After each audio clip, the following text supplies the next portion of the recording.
আসসালামু আলাইকুম রহমতুল্লাহি ওবরকাতুহ। সম্মানিত দর্শক, আমাদের দেশের রাজনীতিতে সম্ভবত বড় কোনো ঘটনা ঘটতে যাচ্ছে। এটি হতে পারে দুর্ঘটনা, কিংবা এটি হতে পারে যুগ সন্ধিক্ষণের যুগান্তকারী কোনো সফলতা। আমি দুটো বিষয় নিয়ে আলোচনা করব। আপনারা যেভাবে ভালো মনে করেন বা যেভাবে আপনাদের বিবেকে যাকে বলা হয় এটাকে সাড়া দেয়, ঠিক সেভাবেই আপনারা সিদ্ধান্ত নিতে পারবেন। প্রথমত ডক্টর মোহাম্মদ ইউনূস, আমি ইতিবাচক কথা বলি, যে প্রকল্পগুলো তিনি হাতে নিয়েছেন এবং জিদ ধরেছেন যে কাজগুলো করবেন, সেই কাজগুলোতে যদি তিনি সফল হন, বাংলাদেশ যাকে বলা হয় একটা নতুন মানচিত্র পাবে, বর্ধিত মানচিত্র, নতুন একটা মর্যাদা পাবে যদি তিনি করতে পারেন। এবং আমাদের যে জীবনমান, এই জীবনমান সম্ভাবনার স্বর্ণের শিখরে পৌঁছে যাবে। প্রথম থেকে বলি চট্টগ্রাম বন্দরের কথা। চট্টগ্রাম বন্দরকে তিনি বিদেশি যারা অপারেটর রয়েছে তাদের হাতে দিতে চাচ্ছেন অপারেট করার জন্য। এখানে নেদারল্যান্ডের একটা কোম্পানি, দুবাইয়ের একটা কোম্পানি বা সিঙ্গাপুরের যে রাষ্ট্রীয় সংস্থা, তাদের কথা হচ্ছে। এগুলো নিয়ে অনেক সমালোচনা আছে, পক্ষে বিপক্ষে আছে। আমি ব্যক্তিগতভাবে একজন পোর্ট ইউজার হিসেবে আমি যেটা বলার চেষ্টা করেছি, যেটা এই কারণে এই মুহূর্তে আমাদের জন্য খুবই ঝুঁকিপূর্ণ একটা বিষয়। তো সেটাকে হয়তো সরকার বিবেচনা করবে নানাভাবে করে, তারা যদি পরিমার্জিত হয়ে পরিশোধিত হয়ে চট্টগ্রাম বন্দরের যে স্টেক হোল্ডার রয়েছেন তাদের সঙ্গে সমঝোতা করে বুঝিয়ে সুঝিয়ে যদি সত্যিকার অর্থে চট্টগ্রাম বন্দরের সক্ষমতা বাড়াতে পারেন। এবং ধরুন এখন চট্টগ্রাম বন্দরে 18 লাখ কন্টেনার বা 30 লাখ কন্টেনার ধরুন এখন পরিবহন করা হচ্ছে। এটিকে যদি সক্ষমতায় ডবল করা যায়, দ্বিগুণ করা যায়, তিনগুণ করা যায়, এটি সম্ভব। এর কারণ হলো যে আমাদের দুটো বন্দর, মংলা, চট্টগ্রামের চেয়ে কিন্তু মংলা বন্দর আরও যাকে বলা হয় উপযোগী এবং আরও গুরুত্বপূর্ণ। এবং সেখানে মংলার যে চ্যানেলটা রয়েছে, সেখানে যদি চ্যানেলটা ঠিকমতো চালানো যায় তাহলে এখানে আসলে ডিপসির মতোই এটাকে ব্যবহার করা সম্ভব। এদের ড্রাফট অনেক বেশি মংলা বন্দর। ফলে পাকিস্তান জমানাতে কিন্তু চিটাগাংয়ের সাথে পাল্লা দিয়ে খুলনা এলাকাতে শিল্প কলকারখানা তৈরি হয়েছিল, খুলনা, যশোর, সাতক্ষীরা, নড়াইল, যশোর, এই সকল এলাকাতে। এবং চট্টগ্রাম বেল্টের শিল্প কলকারখানার চাইতে খুলনা বেল্টের শিল্প কলকারখানা কোনো অংশে কিন্তু কম ছিল না। কিন্তু আমরা সেই বন্দরটা আসলে, চালনা বন্দরটাকে ওইভাবে সংগ্রহণ করতে পারিনি, বিভিন্ন কারণে সেটাকে স্বাধীনতার পরে গুরুত্ব দেওয়া যায়নি। এর মূল কারণ ছিল আইন শৃঙ্খলার অবনতি, অর্থাৎ পূর্ব বাংলার সর্বহারা পার্টি, জাসদ থেকে শুরু করে সব কিছু, পদ্মার ওপারের যে পরিবেশ পরিস্থিতি, এটা ভীষণ রকমভাবে অবনতি হতে থাকে।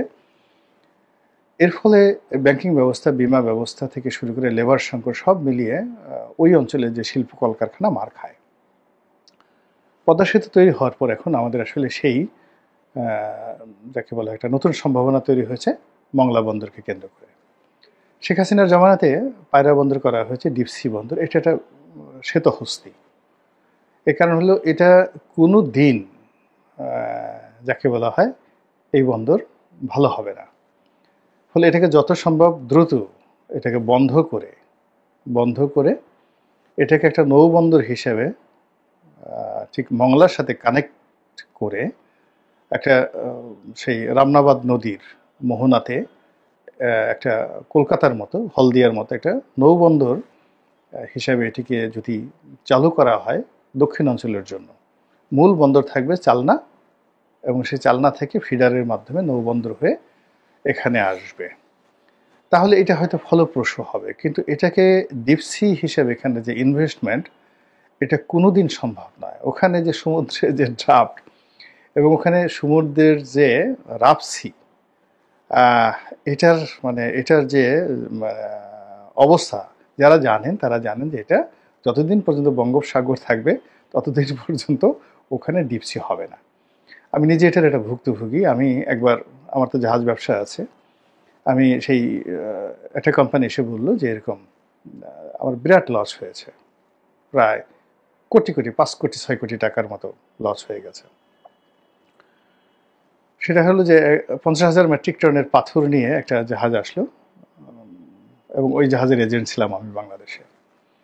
এবং সেই জাহাজ মংলা থেকে ওখানে 2 মাস বসে আমরা আনতে পারিনি। সিরিয়াস একটা প্রবলেম হয়ে গেছিল। এবং লাস্টে আমার সেই এজেন্ট গেছে, আমার টাকা গেছে। তারপর শেষে যারা এই মাল আমদানি করেছিল পদ্মা সেতুতে, তারা সেই পাথর সাপ্লাই দেবে, তাদেরও ব্যবসা বাণিজ্য চলে গেছে। চাইনিজ কোম্পানিকে তারা সময় মতো পাথর দিতে পারেনি। তো আমি নিজে এটার ভুক্তভোগী হিসাবে আমি এটা জানি। এর কারণ হলো আমি ওই এলাকার বাসিন্দা। আমি যখন দেখলাম যে একটা নতুন পোর্ট হচ্ছে, ডিপসি পোর্ট, আচ্ছা ঠিক আছে এখানেই আমরা আনি, কিন্তু আমরা যদি মংলাতে আনতাম তাহলে আমাদের এই সমস্যাটা হতো না। তো সেই দিক থেকে এখানে আসলে ডিপসি পোর্ট কখনোই সম্ভব হবে না, যেটা ব্রিগেডিয়ার শাখাওয়াত বলেছেন। কাজে এটা একটা শ্বেত হস্তি না, এটা আরও অনেক কিছু। এটাকে ব্ল্যাক হোল বলতে পারেন বাংলাদেশের। এটা শেখ হাসিনার একটা ভুল সিদ্ধান্ত। এই জিনিসটা স্টপ করে, হ্যাঁ এখানে যে স্থাপনাগুলো রয়েছে একটা বড় মাপের নদী বন্দর হতে পারে, এখানে ভীষণ রকম বড় মাপের নদী বন্দর হতে পারে। সেটা কলকাতার হলদিয়ার মতো, হলদিয়া বন্দরের মতো হতে পারে, এতে কোনো অসুবিধা নেই। অন্যদিকে চট্টগ্রাম যে বন্দর, সেই চট্টগ্রাম বন্দর এখন যে নিউ মুরিং টার্মিনাল রয়েছে, তারপর শেষে আমরা যখন আগে ছিল পুরনো টার্মিনাল 81-82 সনে, তো সেখানে প্রথম মাল্টিপারপাস টার্মিনাল নিয়োগ করা হলো এবং সাবির হোসেন চৌধুরী কোম্পানি, কর্ণফুলী গ্রুপ, এই প্রথম মাল্টিপারপাস তারা সেই প্রাইভেট সেক্টরে এটা তৈরি করলো।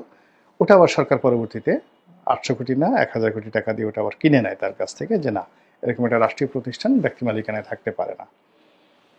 তো এখন পুরোটাই রাষ্ট্রীয় মালিকানায় আছে। আর প্রাইভেট ইয়ার্ডগুলো, বড় বড় প্রাইভেট ইয়ার্ডগুলো, অসংখ্য প্রাইভেট ইয়ার্ড তৈরি হয়েছে এক্সপোর্টের জন্য, ইম্পোর্টের জন্য, সেগুলো বাইরে। কিন্তু মূল বন্দর এখনো পর্যন্ত সরকারের হাতে, কাস্টমস বন্দরের হাতে। এখন এটাকে ডক্টর মোহাম্মদ ইউনূস বিদেশিদের হাতে দিতে যাচ্ছেন, এবং আলটিমেটলি এই কাজ তাকে করতে গেলে তাকে কাস্টমসটাও বিদেশিদের হাতে দিতে হবে, এছাড়া কোনো উপায় নেই।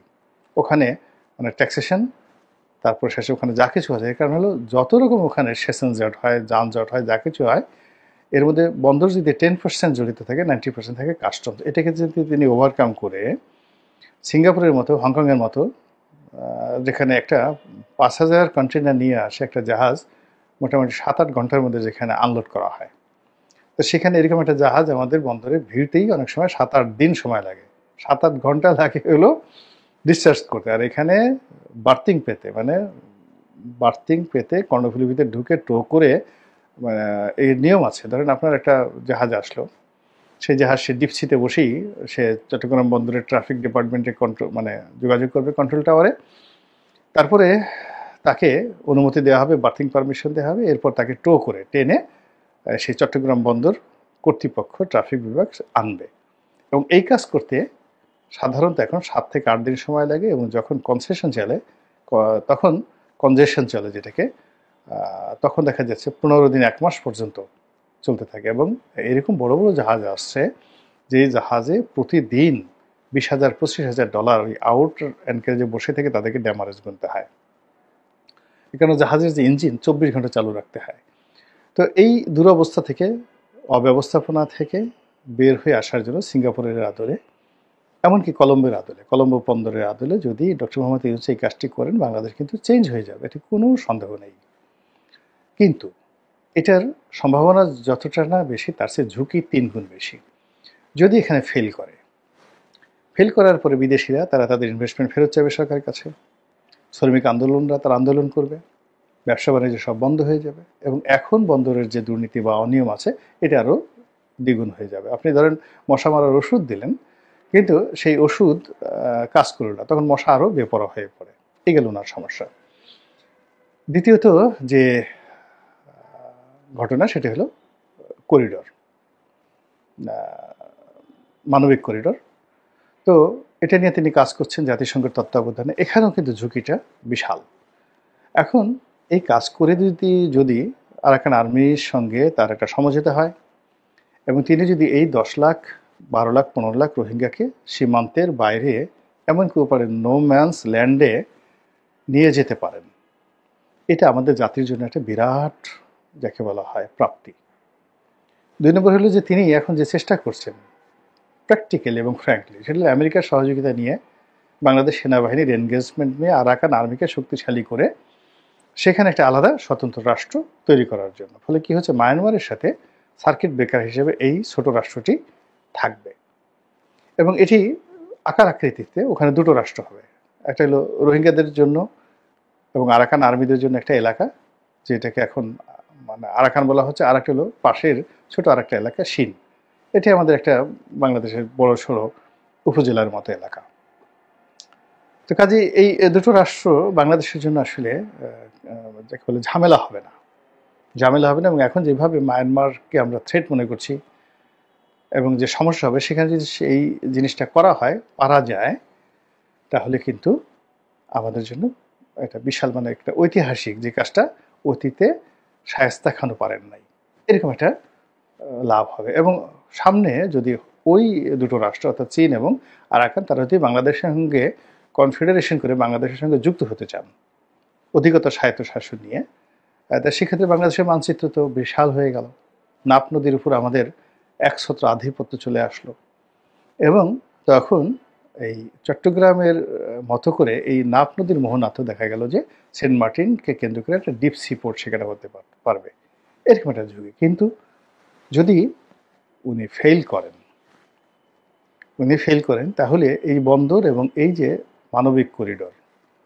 মানবিক করিডরের উছিলে পুরো চট্টগ্রাম বেল্ট আমরা হারিয়ে ফেলব, ভীষণ রকম হারিয়ে ফেলব। তো এরকম যাকে বলা হয় সম্ভাবনা এবং ঝুঁকি, এই দুটোর মধ্যে আমরা এখন পড়েছি। এখানে হতাশ হওয়ার যে কারণ হলো যে এই সরকারের ম্যান্ডেট, জনসমর্থন এবং আমলাতান্ত্রিক সমর্থন, কূটনৈতিক যে সমর্থন,